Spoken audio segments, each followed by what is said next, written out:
السلام علیکم ورحمۃ اللہ وبرکاتہ۔ الحمد للہ وکفى وسلام علی عباده الذین اصطفى، اما بعد اعوذ باللہ من الشیطان الرجیم، بسم اللہ الرحمن الرحیم۔ من قتل نفسا من غیر نفس وفساد فی الارض فکأنما قتل الناس جميعا ومن احیاها فکأنما احیا الناس جميعا، صدق اللہ العظیم۔ عزیزان محترم، گزشتہ 22 تاریخ کو ہمارے ملک کے اندر ایک صوبہ ہے کشمیر کا، صوبے کے اندر دہشت گردانہ حملہ ہوا۔ اس دہشت گردانہ حملے کے متعلق ائمہ کو اس بات کا حکم دیا گیا کہ ائمہ کرام اپنے جمعے کے خطبے کے اندر اس واقعے کا جو واقعہ پیش آیا ہے اس کی مذمت کریں، کیونکہ کسی بھی انسان کا قتل کر دینا یہ جائز نہیں ہے۔ وہاں واقعہ رونما ہوا، دہشت گردانہ بزدلانہ حملہ ہوا۔ اس حملے کے بعد ہمارے نیوز چینل والوں نے اس کو اسلام سے جوڑ دیا، مسلمانوں سے جوڑ دیا، اور ایک مخصوص قوم سے جوڑ دیا۔ اور جوڑنے کا مقصد یہ ہے کہ اسلام کی تصویر کو بگاڑ کر دنیا کے سامنے پیش کی جائے، اور گویا کہ اس بات کو منوانے کی کوشش کی گئی کہ یہ جو کچھ ہوا یہ اسلام کے ماننے والے اور مسلمانوں نے اور قرآن کے ماننے والے ان لوگوں نے کیا ہے، جبکہ یہ بات بار بار کہی جاتی ہے۔ اور اس ملک کی بڑی تنظیموں میں سے ایک تنظیم کا نام آتا ہے جمعیت العلماء۔ اس تنظیم نے اس ملک کے اندر الگ الگ صوبوں میں بڑے بڑے کانفرنس اس عنوان سے ان لوگوں نے کیا، دہشت گردی سے اسلام کا کوئی تعلق نہیں ہے۔ آپ کے ممبئی شہر کے آزاد میدان میں بھی اس عنوان سے کانفرنس ہوا، اور جمعیت کی اس پہ بڑی محنت رہی ہے۔ کچھ حد تک جمعیت والوں کو کامیابی بھی اس پہ ملی، اور پوری دنیا کے اندر یہ پیغام گیا کہ دہشت گردی اور اسلام سے کوئی تعلق نہیں ہے۔ میڈیا کے لوگوں کی زبانیں بند ہوئی، اس عنوان پر بات کرنا یا نیوز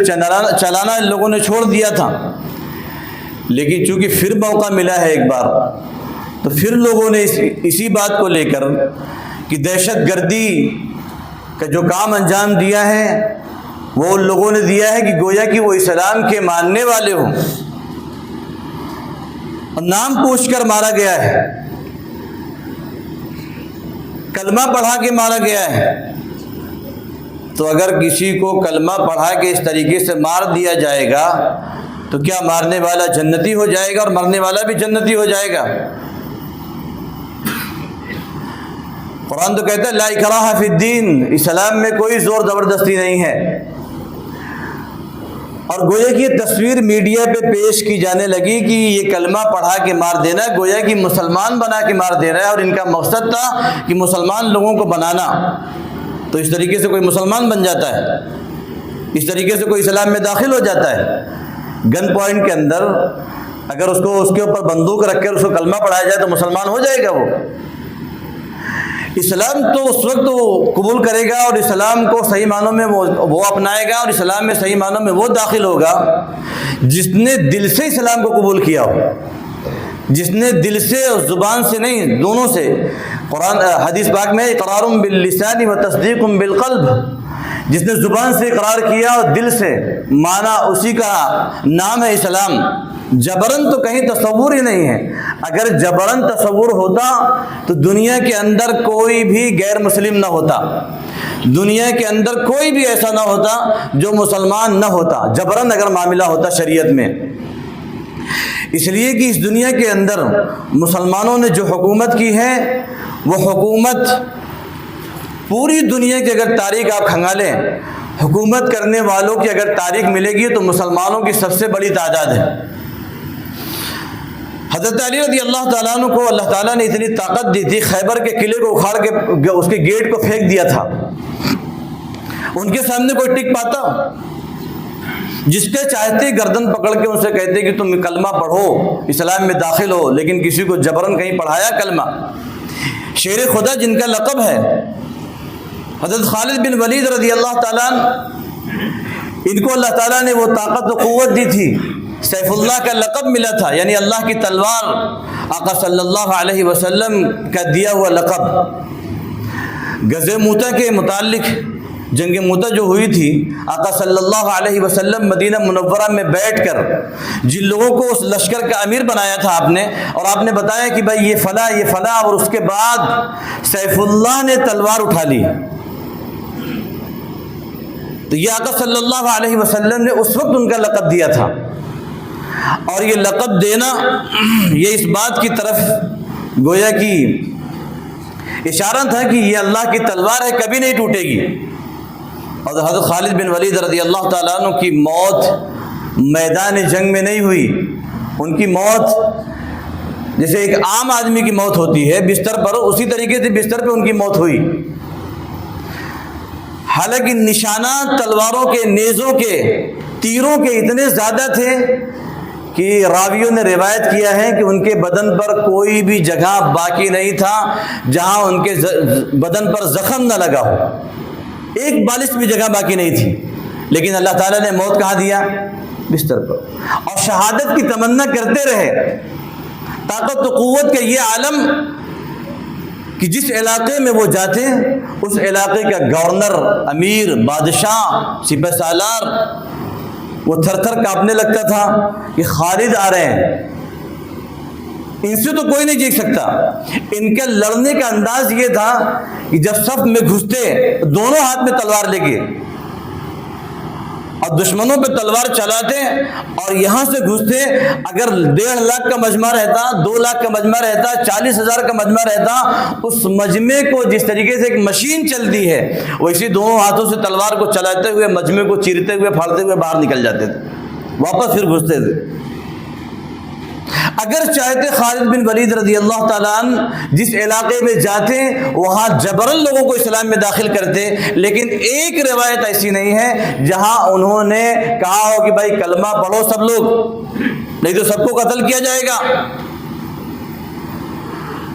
جب فتح مکہ ہو گیا اس وقت میں آقا صلی اللہ علیہ وسلم نے کچھ لشکر کو آپ نے دوسرے علاقے میں بھیجا، اس میں حضرت خالد بن ولید رضی اللہ تعالیٰ عنہ بھی۔ حضرت خالد بن ولید رضی اللہ تعالیٰ عنہ سے تھوڑی سی چوک ہوئی تھی، غلطی ہوئی تھی، جنہوں نے جلد بازی میں کچھ لوگوں کو قتل کر دیا تھا۔ آقا صلی اللہ علیہ وسلم نے ہاتھ اٹھا کر دعا مانگی کہ اللہ خالد نے جو کچھ کیا میں اس سے بری ہوں۔ اسلام کا تصور یہ ہے پہلے ان کے سامنے، اور یہ جو جس طریقے سے یہ مسلح افراد آتے ہیں 2-4 لوگ اور جا کے کسی علاقے میں جیسے وہاں واقعہ پیش ہوا کلمہ پڑھو، یہ تو اس کی بات اس کی اجازت ہی نہیں ہے۔ لشکر ہو باقاعدہ، دونوں ملک میں معاہدہ ہو اور دونوں طرف سے باقاعدہ تیاری ہو، وہاں یہ حکم ہے کہ جب اسلامی لشکر پہنچے گا وہ لوگ پہلے اسلام کو پیش کریں گے، اگر اسلام کو ان لوگوں نے مانا قبول کیا ٹھیک ہے تو جبرن نہیں اسلام پڑھایا جائے گا، ان کو جبرن کلمہ نہیں پڑھایا جائے گا، اگر انہوں نے مانا ٹھیک ہے نہیں تو چھوڑ دیا جائے گا۔ دوسری صورت ان کے سامنے پیش کی جائے گی، آپ کو ہمارے ماتحت رہنا پڑے گا اور جزیہ یعنی ٹیکس دینا پڑے گا۔ جیسے جس وقت میں حضرت عبیدہ بن جراح رضی اللہ تعالیٰ، یہ 3-4 ایسے لشکر کے جو امیر سپہ سالار تھے ان کا بہت بہادر میں نام آتا ہے۔ حضرت عبیدہ بن جراح رضی اللہ تعالیٰ عنہ جس وقت مسجد اقصیٰ کے قریب پہنچ گئے تھے فلسطین میں، اسلامی لشکر لڑتے لڑتے وہاں جب پہنچ گیا تو عیسائیوں نے یہ کہا کہ دیکھو ہم تم سے جنگ نہیں کرنا چاہتے، نہ ہم تم سے لڑائی کرنا چاہتے ہیں۔ مسلمان مان گئے، ایسا نہیں کہ نہیں ہم لڑیں گے تم سے۔ مسلمانوں کو اللہ تعالیٰ نے وہ ایمانی طاقت و قوت دی تھی کہ جس علاقے میں پہنچ جاتے تھے اس علاقے کے لوگ تھر تھر کانپنے لگتے تھے۔ ان لوگوں نے کہا ہم نہیں لڑیں گے۔ پھر آپ اپنے امیر کو بلا لو، آپ کے امیر آ جائیں گے، ہماری کتابوں میں پیشن گوئیاں ہیں، اس پیشن گوئیاں کو ہم دیکھیں گے اور اس کے بعد ہم اسلام میں داخل ہو جائیں گے۔ حضرت ابو عبیدہ بن جراح رضی اللہ تعالیٰ عنہ، حضرت عمر فاروق رضی اللہ تعالیٰ عنہ خلیفہ دوم، اس وقت کے امیر المؤمنین وہی تھے، ان کو خط لکھا کہ حضرت اگر آپ تشریف لائیں تو یہاں کے لوگ خود بخود مسجد اقصیٰ کی چابی دینے کے لیے تیار ہیں، اور خود انہوں نے کہا کہ ہم اسلام میں داخل ہو جائیں گے اگر ہمارے کتابوں کے مطابق، پیشن گوئیوں کے مطابق وہ چیزیں اگر ہم کو مل جائیں گی۔ حضرت عمر فاروق رضی اللہ تعالیٰ عنہ وہاں سے روانہ ہوئے، جب وہاں پہنچ گئے تو لوگوں نے کہا حضرت عبیدہ بن جراح رضی اللہ تعالیٰ عنہ نے کہ امیر المومنین آپ اپنے لباس کو چینج کر لیجئے۔ اتنے بڑے علاقے کا 24 لاکھ 22 لاکھ مربع میل کا وزیر اعظم، پردھان منتری اگر کہا جائے آج کی زبان میں، وہ جب پہنچے ہیں وہاں پہ، اب تو 15 لاکھ سے کم تھوڑی کوئی سوٹ پہنتا ہے، کم سے کم 20 لاکھ 15 لاکھ کا چھوٹے سے خطے کا، کوئی بھی علاقے کا، صوبے کا، کسی ملک کا پردھان منتری ہو تو کم سے کم 15 لاکھ کا 10 لاکھ کا پہنتا ہے، چاہے اس ملک کے لوگوں کو روٹی کھانے کو نہ ہو، چاہے ایک دوسرے کو مذہب کے نام پہ مار رہے ہوں، اور جس طیارے جس سواری پہ چل رہے ہوں آج کے وزیر اعظم، کئی کروڑ روپے کا سیکورٹی گارڈ جو ان کی حفاظت کے لیے محافظ دستہ جس کو کہا جاتا ہے وہ موجود ہو، کئی کروڑ روپے ان کے اوپر خرچ ہو رہا ہو، یا حضرت عمر فاروق رضی اللہ تعالیٰ عنہ وہ گئے اور ان کے غلام، اور لباس کا عالم یہ ہے کہ کندھے سے لے کر سامنے کے حصے پہ کئی پیبند لگے ہوئے۔ حضرت ابو عبیدہ کہا کہ امیر المومنین آپ اس لباس کو اگر چینج کر لیتے، چونکہ آپ کو غیروں کے سامنے جانا ہے، غلط اثر پڑے گا، کھجور کے چھال کی چپل پہنے ہوئے ہیں، حضور اس کو چینج کر لیتے، بدلی کر لیتے، دوسرا چپل پہن لیتے۔ حضرت عمر فاروق رضی اللہ تعالیٰ عنہ نے کہا کہ ابو عبیدہ مجھے افسوس ہے، اگر تمہارے علاوہ کوئی یہ بات کرتا اور کہتا تو میں آج اس کو ضرور سزا دیتا۔ سن لو کان کھول کے، ہمیں جو اللہ تعالیٰ نے عزت دی ہے، یہ مسلمانوں یہ جملہ سننے کے لائق ہے جو اس وقت میں حضرت عمر فاروق رضی اللہ تعالیٰ عنہ نے کہا کہ ہمیں اللہ تعالیٰ نے جو عزت دی ہے، ہمیں جو مقام و مرتبہ دیا ہے، جو لوگوں کے دلوں میں رعب ڈالا ہے، وہ ایک واحد چیز ہے، ایک اکیلی چیز ہے، وہ یہ ہے کہ ہمارا اپنا مسلمان ہونا، ہم اسلام کو ماننے والے ہیں، ہمیں اسلام کے ذریعے سے اللہ تعالیٰ نے ہمیں عزت دی۔ گویا کہ اگر کسی کو عزت ملتی ہے تو اسلام کے ذریعے سے ملتی ہے، اسلام کو ماننے والوں کو ملتی ہے۔ تو حضرت عمر فاروق رضی اللہ تعالیٰ عنہ جب پہنچے ہیں وہاں پہ تو ان لوگوں نے دیکھا اپنی کتابوں کو کھول کر، اور دیکھنے کے بعد کہا یہ وہی شخص ہے جس کے بارے میں ہماری کتابوں میں پیشن گوئیاں کی گئی ہے، لہذا ہم جنگ نہیں کریں گے، یہ چابی ہے، چابی لے لیجئے اور ہم کو یہاں رہنے دیجئے۔ ان لوگوں نے، اس وقت میں عیسائیوں کا قبضہ تھا وہاں پہ، عیسائی سلطنت تھی، عیسائی بادشاہ تھا۔ حضرت عمر فاروق رضی اللہ تعالیٰ عنہ اگر چاہتے تو یہ کہتے کہ نہیں بھائی سب کو پکڑو اور کلمہ پڑھاؤ اور ان کو کہو کہ اگر یہاں رہنا ہے تو مسلمان بن کے رہنا ہے، تمہیں اسلام میں رہنا پڑے گا، مسجدوں میں آنا پڑے گا۔ ان لوگوں نے کہا کہ ہمیں یہاں رہنے دیا جائے، تو حضرت عمر فاروق رضی اللہ تعالیٰ عنہ نے کسی کے اوپر جبرن تلوار نہیں چلوائی، کسی کو باندھا نہیں، کسی سے کلمہ نہیں پڑھوایا۔ انہوں نے کہا کہ بھئی اگر آپ یہاں رہنا چاہتے ہیں، چونکہ یہ علاقہ اسلامی چھاونی میں آ چکا ہے، اسلامی سلطنت میں آ چکا ہے، اسلامی ملکوں میں آ چکا ہے، لہذا تمہیں یہاں رہنا ہے، تمہیں ٹیکس دینا پڑے گا، اور ٹیکس دینے کے بعد تمہاری حفاظت کی ذمہ داری ہماری ہے، تمہارے جان کی بھی، تمہارے مال کی بھی، تمہاری عزت کی بھی، تمہارے کاروبار کی بھی، تمہارے مکان کی بھی، تمہارے گھر کی بھی، سب کی حفاظت کرنا ہم مسلمانوں کی ذمہ داری ہے، اس لیے کہ تم ہمیں ٹیکس دیتے ہو۔ کون کہہ رہا ہے؟ 22 لاکھ مربع مل کے کئی ملکوں کو آج تول دیا جائے اس میں نہیں آ پائے گا، وہ کہہ رہے ہیں۔ اور ایسے کئی واقعات ہیں جہاں مسلمانوں نے اپنی اسلامی سلطنت کو قائم کیا اور اسلامی جھنڈے کو گاڑا، کسی بھی غیر مسلم کو، کسی بھی مذہب اسلام کو نہ ماننے والوں کو جبرن کلمہ نہیں پڑھایا، بلکہ ان کو یہی کہا رہنا چاہتے ہو اپنی مذہبی آزادی کے ساتھ میں رہو، تمہارے ساتھ کوئی جبرن نہیں ہوگا، بس تمہیں ٹیکس دینا پڑے گا، جزیہ دینا پڑے گا، اور ساری ذمہ داری ہم لیں گے۔ بلکہ کئی ایسے علاقے تھے کہ حضرت عمر فاروق رضی اللہ تعالیٰ عنہ کے دور خلافت میں کہ باقاعدہ مسلمانوں کے ساتھ ساتھ میں غیر مسلم رہتے تھے اور ان کی تمام حفاظت کی ذمہ داری حضرت عمر فاروق رضی اللہ تعالیٰ عنہ نے لی تھی۔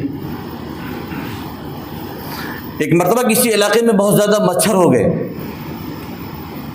مچھروں کی تعداد اتنی بڑھ گئی، جیسے ہمارے علاقے میں ممبئی میں تو مچھروں کے بعض علاقے ایسے ہیں کہ مچھر ہی مچھر رہتے ہیں، بی ایم سی والے گن مشین، وہ جو دھواں مارنے والی مشین آتی لے کے گھومتے رہتے، لیکن پھر بھی حضرت عمر فاروق رضی اللہ تعالیٰ عنہ نے کہا کہ مچھروں کی تعداد بڑھنے کی جو وجہ ہے، کہیں نہ کہیں ہمارے ساتھ میں جو رہنے والے برادران وطن ہیں ان کے ساتھ کہیں نہ کہیں زیادتی ہو رہی ہے، جس کی وجہ سے اللہ تعالیٰ نے اپنے عذاب کو بھیجا ہے، لہذا ان کے ساتھ انصاف کا معاملہ کیا جائے۔ حضرت عاتکہ رضی اللہ تعالیٰ عنہ، یہ حضرت عمر فاروق رضی اللہ تعالیٰ عنہ کی بیوی تھی، کہتی ہیں کہ امیر المومنین ہمارے شوہر جب یہ رات کو لیٹتے تھے اٹھ کے رونے لگتے تھے، راتوں کو سوتے نہیں تھے، تو میں کہتی تھی کہ امیر المومنین سو جائیے، رات ہو گئی ہے۔ کہا میں کیسے سو جاؤں، ہمارے سلطنت کا، ہمارے ملک کا اتنا بڑا اللہ تعالیٰ نے مجھے حکمراں بنایا ہے، کہیں ایسا نہ ہو کوئی بھوکا سو جا رہا ہو، کہیں ایسا نہ ہو کوئی پریشان حال ہو، کہیں ایسا نہ ہو کوئی رزق کو لے کے پریشان حال ہو، کہیں ایسا نہ ہو کوئی بچوں کی پڑھائی کی تعلیم کو لے کے پریشان حال ہو، کہیں ایسا نہ ہو کوئی بچہ کوئی آدمی اپنے علاج کے لیے پریشان حال ہو، مجھے کیسے نیند آ سکتی ہے؟ کل اللہ تعالیٰ میدان حشر میں مجھ سے سوال کرے گا، مجھ سے یہ پوچھے گا کہ تمہارے علاقے کے اندر، تمہارے زیر نگرانی، تمہارے حکمران میں یہ وہ شخص تھا جو پریشان تھا، تو کل میں اللہ تعالیٰ کے سامنے کیا جواب دوں گا؟ یہ ذمہ داری بنتی ہے اس کی جو اس علاقے کا امیر ہوتا ہے، اس علاقے کا حکمراں ہوتا ہے، اس علاقے کا پردھان منتری ہوتا ہے، وزیر اعظم ہوتا ہے۔ ملک کے ہمارے وزیر اعظم کا پرانا ایک ویڈیو کسی نے وائرل کیا، تو سوشل میڈیا پہ دیکھا ہوگا آپ لوگوں نے۔ اس زمانے میں، جس زمانے میں وہ گجرات کے سی ایم تھے، انہوں نے وہی جو ایک عام ناگرک وزیر اعظم سے سوال کر سکتا ہے، وہی تمام سوال انہوں نے اس وقت میں ویڈیو ریکارڈ پہ باقاعدہ کسی مجمع کے اندر اسپیچ دے رہے تھے، انہوں نے سوال کیا ہے، لوگوں نے اس کو وائرل کیا کہ بھائی سرکشا کرمی اتنا مضبوط ہونے کے باوجود بارڈر پہ ایک عام آدمی کراس نہیں کر سکتا، تو کیسے پڑوس ملک کے دہشت گرد ہمارے ملک کے اندر آ جاتے ہیں؟ انہوں نے یہ سوال کیا، ان کا یہ سوال ہے، اور ہمارے پاس ویڈیو ہے بھی۔ کرنسی تمہارے ہاتھ میں ہے، فورس تمہارے ہاتھ میں ہے،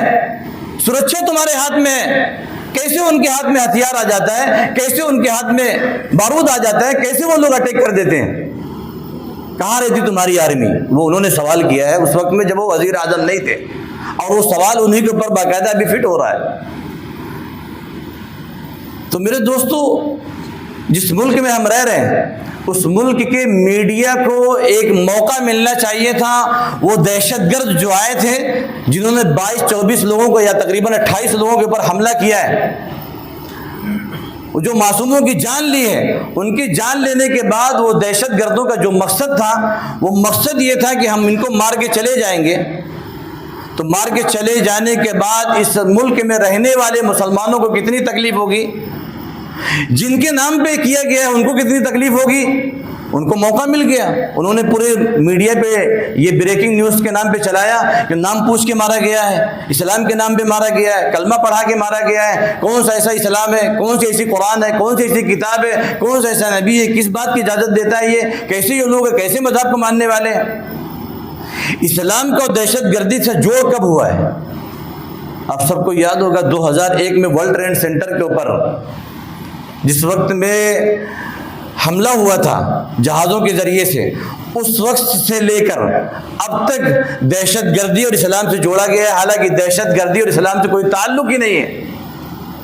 میں نے جس آیت کو پڑھا ہے اس آیت کے اندر اللہ تعالیٰ نے قرآن کریم میں یہ کہا ہے، من قتل نفسا بغیر نفس و فساد فی الارض، جس نے کسی بھی انسان کو، یہاں شرط نہیں لگائی ایمان والا ہو یا غیر ایمان والا ہو، مومن ہو یا غیر مومن ہو، کوئی بھی کسی بھی نفس، یا نفس کا لفظ استعمال کیا قرآن کریم میں اللہ تعالیٰ نے، کسی بھی نفس کو قتل کیا جان بوجھ کر بلا کسی عذر کے، اللہ تعالیٰ یہ کہتے ہیں کہ وہ جہنمی ہے۔ اور جس نے کسی بھی نفس کو بچایا، کسی بھی ایک جان کو، چاہے وہ مومن ہو یا نہ مومن ہو، چاہے اللہ کو مانتا ہو یا نہ مانتا ہو، وَمَنْ أَحْيَاهَا فَكَأَنَّمَا أَحْيَا النَّاسَ جَمِيعًا، جس نے ایک انسانیت کی جان بچائی گویا کہ اس نے پوری انسانیت کی جان بچائی. یہ قرآن کہہ رہا ہے. تو دہشت گردی کا قرآن سے کوئی تعلق اور اسلام کا کوئی تعلق ہو سکتا ہے؟ اللہ کے نبی صلی اللہ علیہ وسلم نے فرمایا جس نے کسی بھی انسان کو قتل کیا وہ سیدھا جہنم میں جائے گا، چاہے وہ مومن ہو یا نہ مومن ہو. اور آقا صلی اللہ علیہ وسلم نے فرمایا لا یؤمن احدکم، وہ قسم خدا کی وہ ایمان والا مومن ایمان والا نہیں ہو سکتا، مسلمان نہیں ہو سکتا. کون نہیں ہو سکتا؟ جس نے کسی بھی انسان کو تکلیف پہنچائی، جس نے کسی بھی انسان کو، چاہے وہ تکلیف چھوٹی ہو چاہے بڑی ہو، وہ مسلمان ہو ہی نہیں سکتا. اور اس لیے آپ صلی اللہ علیہ وسلم نے فرمایا وہ مومن ہے ہی نہیں جس کے پڑوس میں کوئی بھی انسان رہتا ہو. یہاں اسلام اور مسلمان کی قید نہیں لگائی گئی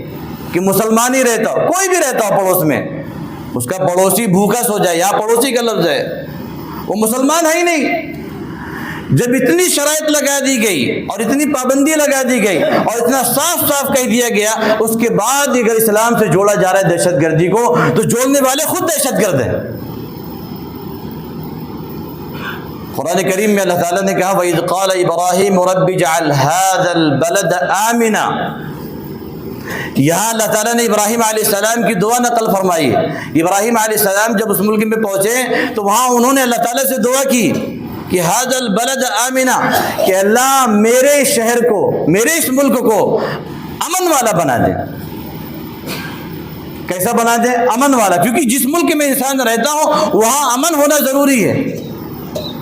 وہاں انسانیت کو دھوکہ دے کے دھرم کے نام پہ لوگوں کو مروا کے اس کے بعد راجنیتی کرنا، یہ تو سب سے بڑی دہشت گردی ہے. اسی کو دہشت گردی کہتے ہیں، لوگوں کو دھوکے میں رکھ کے مارنا. انڈین آرمی کا ہی ایک نوجوان ہے، اس نے ایک ویڈیو بنا کے باقاعدہ اس نے سوشل میڈیا پہ ڈالا. رات میں سن رہا تھا، اس کی ویڈیو میرے پاس ہے، شاید آپ تک پہنچی ہوگی نہیں پہنچی ہوگی. اس نے صاف صاف یہ کہا کہ جس طریقے سے وہ دہشت گرد لوگ آئے، ان دہشت گردوں نے پلاننگ کیا اور لوگوں کو مارا، اور ہمارے آرمی نوجوان مارے گئے، اور مارنے کے بعد وہ یوں ہی پڑے رہے، اور بہت دیر تک نہ ہاسپٹل کا کوئی آیا، نہ کوئی آرمی کا کوئی لوگ آیا، نہ کوئی بچاؤ والی کوئی دستہ آیا، کوئی نہ محافظ آیا. اس سے یہ معلوم پڑتا ہے، اس کے یہ لفظ، یہ جملے ہیں، اس سے یہ معلوم پڑتا ہے کہ یہ سب کچھ ہوا پری پلان کے لیے. اور اس کے بعد ہمارے وزیر اعظم کا جا کے وہاں ریلی کرنا، وہاں جا کے چناؤ پرچار کرنا، یہ کہیں نہ کہیں تو سوالیہ نشان بنتا ہے. تو دوسرے مذہب سے جوڑنے سے پہلے آپ اپنی تصویر کو صحیح کریے، پہلے اپنے آپ کو دیکھیے. کہیں ایسا تو نہیں آپ سے چوک ہو رہی ہے، کہیں ایسا تو نہیں آپ سے نظام میں کہیں نہ کہیں گڑبڑی ہو رہی ہے.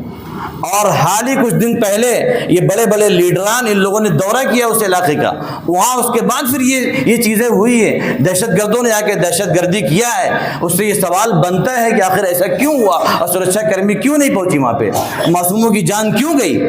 لہذا ہم آج مسلمان